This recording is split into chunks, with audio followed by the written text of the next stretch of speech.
Hi friends, எல்லாருக்கும் வணக்கம். Welcome back to சித்து சமையல். இன்னைக்கு நம்ம சித்து சமையல்ல மேகி மசாலா மேஜிக் பவுடர் வச்சு பொரியல் ரெசிபி எப்படி செய்யுதுன்னு சொல்லி பார்க்கலாம். இது வந்து பெய்ட் ப்ரமோஷன் கிடையாது. நான் இன்னைக்கு தான் ஃபர்ஸ்ட் டைம் இதை ட்ரை பண்றேன். சரி, இது உங்ககிட்ட ஷேர் பண்ணா இது எப்படி இருக்குன்னு சொல்லிட்டு ஒரு ரிவ்யூ பண்ண மாதிரி இருக்கும். உங்களுக்கு இது யூஸ்ஃபுல்லா இருக்கும் அப்படின்னு சொல்லிட்டு இந்த வீடியோ எனக்கு போடுறேன். சரி வாங்க இது எப்படி செய்யுதுன்னு சொல்லி பார்க்கலாம். வாங்க இப்போ டேரக்டா வீடியோக்குள்ள போகலாம். இது செய்யறதுக்கு முதல்ல ஒரு பேன்ல 2 டேபிள் ஸ்பூன் எண்ணெய் சேர்த்துக்கிறேன். எண்ணெய் சூடானதும் இல்லை 1/2 டீஸ்பூன் கடுகு, 1/2 டீஸ்பூன் சீரகமும் சேர்த்துக்கிறேன். கடுகும் சீரகமும் நல்லா பொரிஞ்சதுக்கு அப்புறமா இது ஒரு பெரிய வெங்காயத்தையும் 2 பச்சை மிளகாவையும் நல்லா பொடி பொடியா நறுக்கி வச்சிருக்கேன். இது ரெண்டுத்தையும் சேர்த்து நல்லா வதக்கிடலாம். வெங்காயம் கொஞ்சம் இந்த மாதிரி கலர் மாறி வந்ததுக்கு அப்புறமா இதுல வந்து காய்கறிகள் சேர்த்துக்கலாம். நம்ம என்ன பொரியல் வேணாலும் பண்ணலாம் இதை வச்சு. நான் வந்து கேரட், பீன்ஸ் அண்ட் கோஸ் 3த்தையும் சேர்த்து எடுத்திருக்கேன். எப்பவுமே காய்கறிகள் வந்து பொரியல் பண்ணும்போது ஃபர்ஸ்ட் நீங்க கழுவிட்டு அதுக்கப்புறமா பொடியா நறுக்குங்க. நல்ல பொடியா நறுக்குனதுக்கு அப்புறமா நீங்க கழுவுனீங்கன்னா அதுல இருக்க சத்து எல்லாமே போயிரும்னு சொல்லுவாங்க. ஸோ அதனால எப்பவுமே ஃபர்ஸ்ட் கழுவிட்டு அதுக்கப்புறமா பொடியா நறுக்கிக்கோங்க, சரிங்களா? இப்ப காயெல்லாம் சேர்த்ததுக்கு அப்புறமா நல்லா ஒரு தடவை கிண்டி விட்டுட்டு இது கூட நான் இப்போ உப்பு சேர்க்கல. ஏன்னா இந்த மசாலாலே உப்பு ஆட் ஆயிருக்குன்னு சொல்லியிருக்காங்க. அதனால நம்ம வந்து அப்புறமா இந்த மசாலா போட்டதுக்கு அப்புறம் உப்பு தேவைப்பட்டா நம்ம சேர்த்துக்கலாம், இல்லைன்னா விட்டுடலாம், சரிங்களா? ஸோ இப்போ ஒரு சின்ன டிப் சொல்றேன்.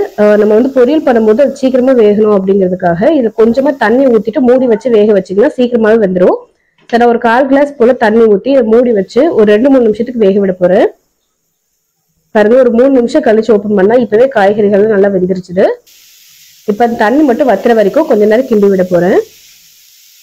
இப்ப பாருங்க, தண்ணி எல்லாமே கம்ப்ளீட்டா ட்ரை ஆயிடுச்சு. கொஞ்சம் கூட தண்ணியே இல்லை. இந்த மாதிரி நல்லா ட்ரை ஆனதுக்கு அப்புறமா இதுல வந்து மசாலா மேஜிக் பவுடர் ஆட் பண்ணிக்கலாம். ஒரு ஃபுல் பேக்கெட் அப்படி நம்ம சேர்த்துக்கலாம். இந்த பவுடர் ஆட் பண்ணதுக்கு அப்புறமா எல்லாத்தோடய நல்லா மிக்ஸ் பண்ணி விட்டுலாம் ஒரு தடவை. இந்த மாதிரி எல்லாத்தோடய நல்லா மிக்ஸ் பண்ணதுக்கு அப்புறமா இந்த தேங்காய் துருவல் சேர்த்துக்கலாம்.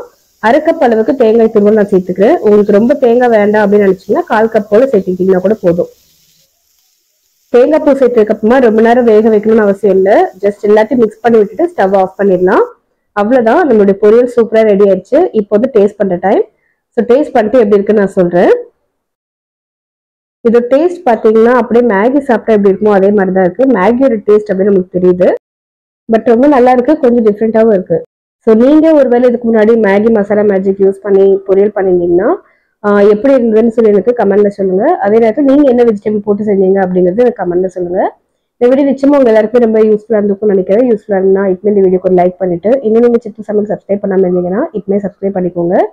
இன்னும் வேற ஒரு சூப்பரான வீடியோட உங்களுக்கு சந்திக்கிறேன். அது வரைக்கும் டாடா பை.